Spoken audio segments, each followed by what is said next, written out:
ঈদগাঁওতে ১৫ লক্ষ টাকা মূল্যের ১০টি গরু জব্দ। কক্সবাজারের ঈদগাঁও থানা পুলিশ মায়ানমার থেকে অবৈধ পথে আনা ১০টি গরু এবং পিকআপ ভ্যানসহ সিরাজুল ইসলাম নামের এক চালককে গ্রেপ্তার করেছে। ২৬ মে রাতে ইউনিয়ন মেহেরগুনা কক্সবাজার চট্টগ্রাম মহাসড়কে এই অভিযান চালানো হয়। উদ্ধারকৃত গরুগুলোর আনুমানিক বাজার মূল্য ১৫ লক্ষ টাকা। গ্রেফতারকৃত সিরাজুল ইসলাম রামু থানা কাওয়ারকোফ ইউনিয়নের উখিয়াগুনার আব্দুর রহমানের ছেলে।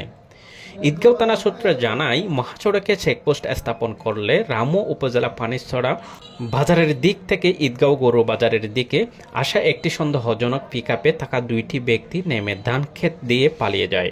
পুলিশ ঘটনাস্থল থেকে গাড়িটির চালককে আটক এবং পিকআপ থেকে গরুগুলো উদ্ধার করে।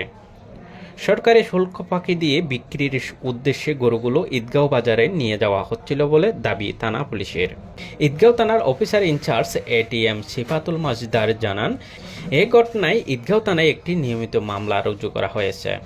পলাতক আসামিদের গ্রেফতারে পুলিশের অভিযান অব্যাহত রয়েছে।